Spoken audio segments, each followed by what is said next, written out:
Corona, हर चीज़ के अंदर मैं ये इस वजह से लगाता हूँ कि कोरोना की आजमाइश से भी निकले, आपने मेहनत भी की और 2.3% ग्रोथ हुआ, और उसके साथ साथ जनाब 280 बिलियन का पैकेज दिया हुकूमत ने एग्रीकल्चर सेक्टर में, ट्यूबवेल को सस्ती बिजली फराहम की, और एग्रीकल्चर सेक्टर के अंदर मैंगोज़ की एक्सपोर्ट और चीज़ों की एक्सपोर्ट बढ़ी है।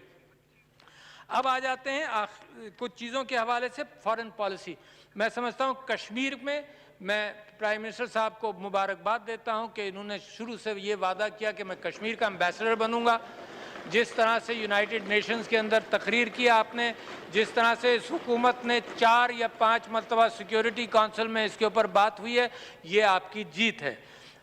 इसमें हम सब मुत्तहिद हैं, इसमें कोई पार्टी नहीं है। कश्मीर के मामले में सारा पाकिस्तान मुत्तहिद है। 5 अगस्त के भारतीय इक़दामात को, उनके डेमोग्राफिक चेंजेस की अटेम्प्ट को हम मुस्तरद करते हैं, उनकी इंसानियत दुश्मन सरगर्मियाँ और मजालिम की भी मजम्मत करते हैं। लाखों शहीद हो चुके हैं, माओ की गोदें उजड़ चुकी हैं, मगर हम ये समझते हैं कि वो हमारे भाई हैं और हम उनका साथ कभी भी नहीं छोड़ेंगे। और हिंदुस्तान जो कार्रवाई मुसलमाना ने हिंदुस्तान के साथ भी कर रहा है और माइनॉरिटीज़ के साथ कर रहा है, ये मैं आपको तजाद दिखाना चाहता था कि पाकिस्तान में आप जोड़ रहे हैं अपनी कौम को, और हिंदुस्तान में वो तेल भी छिड़क रहे हैं और आग भी लगा रहे हैं। हम ये नहीं चाहते कि वहाँ पर ये कैफियत हो, मगर हो रही है। जिस तरह से उनका सिटीजनशिप एक्ट है और जिस एतबार से उन्होंने रजिस्ट्रेशन एक्ट बनाया, और वो अपनी माइनॉरिटीज़ को आइसोलेट कर रहे हैं, उनके लिए अच्छा नहीं है। हम भी ये समझते हैं कि हमारे पड़ोस के अंदर अगर तनाव होगा तो हमारे लिए भी नुकसानदेह है।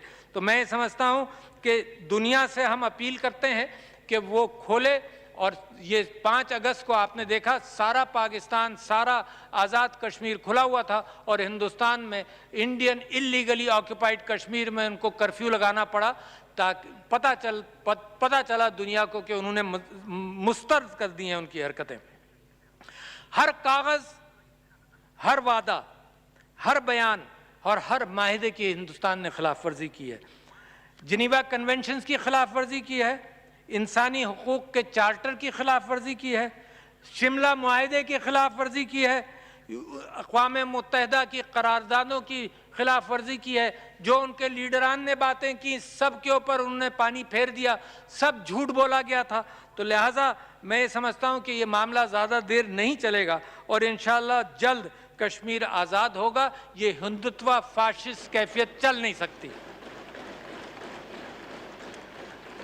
मैं प्राइम मिनिस्टर साहब को मुबारकबाद देता हूं कि उन्होंने इसराइल के मामले में दो टोक अंदाज से फौरन उसके ऊपर बयान दिया कि इसराइल को हम तस्लीम नहीं करेंगे, बजाय इसके के बाद में, और इसको देखकर दूसरे मुमालिक हिम्मत पकड़ते हैं। और आपने बड़ा क्लियरली कह दिया कि जब तक फ़लस्तीनियों के हुकूक नहीं मिलते, जब तक फ़लस्तीन की स्टेट नहीं बनती, जो कायदे आज़म का पॉइंट ऑफ व्यू था वही आपकी हुकूमत का पॉइंट ऑफ व्यू है। तो मैं आपको मुबारकबाद देता हूं कि दो टोक बात की आपने।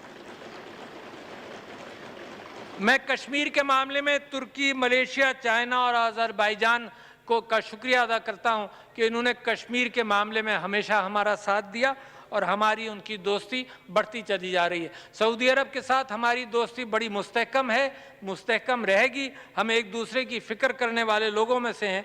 अफ़गानिस्तान के हवाले से सिर्फ ये बात आपके सामने रखना चाहता हूँ कि सबसे ज़्यादा नुकसान अफ़गानिस्तान के बाद, सबसे ज़्यादा नुकसान अफ़गानिस्तान के बाद किस मुल्क को हुआ? पाकिस्तान को हुआ। ये जो वहाँ क्राइसिस था और दहशतगर्दी थी। और अच्छा, सबसे ज़्यादा फ़ायदा अफ़गानिस्तान के बाद किस मुल्क को होगा अमन का? पाकिस्तान।